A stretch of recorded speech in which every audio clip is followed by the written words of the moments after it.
مراج کمال معجزہ مصطفیٰ صلی اللہ علیہ وآلہ وسلم ہے۔ یہ وہ عظیم خارق عارت واقعہ ہے جس نے تنسیخ کائنات مفلر دروازوں کو کھولنے کی ابتدا کی۔ انسان نے آگے چل کر تحقیق و جستجو کے بندہ کواڑوں پر دستک دی اور خلا میں پچیدہ راستوں کو تلاش کیا۔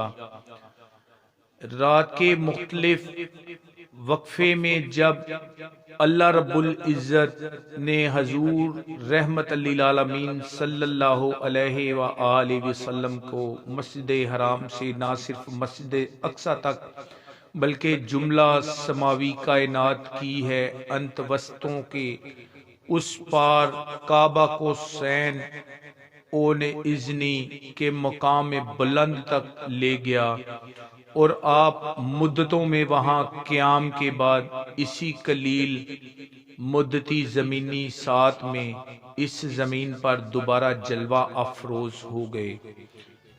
قرآن کریم میں سورۃ بنی اسرائیل کی پہلی آیت میں ارشاد خداوندی ہے، وہ ذات پاک ہے جو ایک رات اپنے بندے کو مسجد الحرام یعنی خانہ کعبہ سے مسجد اقصی یعنی بیت المقدس تک، جس کے ارد گرد ہم نے برکتیں رکھی ہیں، لے گیا تاکہ ہم اسے اپنی قدر کی نشانیاں دکھائیں۔ بے شک وہ سننے والا اور دیکھنے والا ہے۔ رجب کی 27ویں شب کو اللہ کے پیارے نبی حضرت محمد صلی اللہ علیہ وآلہ وسلم کو معراج کا شرف عطا کیا گیا۔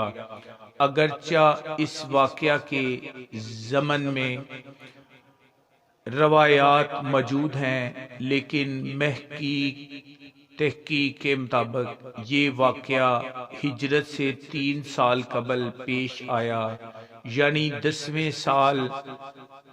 اس کی دلیل یہ ہے کہ شیعہ سنی علماء کا اتفاق ہے کہ نماز جناب ابو طالب کی وفات کے بعد یعنی بعثت کے 10ویں سال کو واجب ہو گئی، تو 5 وقت کی نماز اسی معراج کی رات امت پہ واجب ہو گئی تھی۔ منقول ہے کہ اس دن کفار نے آپ صلی اللہ علیہ وآلہ وسلم کو بہت ستایا، تو آپ صلی اللہ علیہ وآلہ وسلم اپنے چچا زاد بہن ام بانی کے گھر تشریف لے گئے اور وہاں آرام فرمانے لگے۔ ادھر اللہ کے حکم سے حضرت جبرائیل 50,000 فرشتوں کی برات اور براق لے کر نبی و آخر الزمان صلی اللہ علیہ وآلہ وسلم کی خدمت میں حاضر ہوئے اور عرض کیا، اے اللہ کے رسول، آپ کا رب آپ سے ملاقات چاہتا ہے۔ چنانچہ سوئے عرش سفر کی تیاریاں ہونے لگیں۔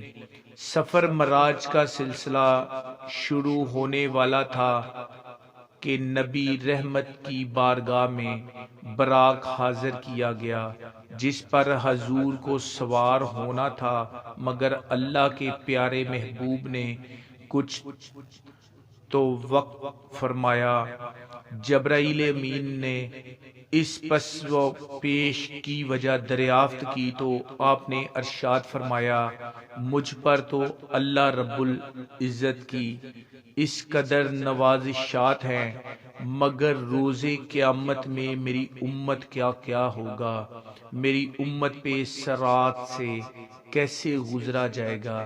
اسی وقت اللہ تعالیٰ کی طرف سے بشارت دی گئی، اے محبوب، آپ امت کی فکر نہ کیجیے، ہم آپ کی امت کو پرصراط سے اس طرح گزار دیں گے کہ اسے خبر بھی نہیں ہوگی۔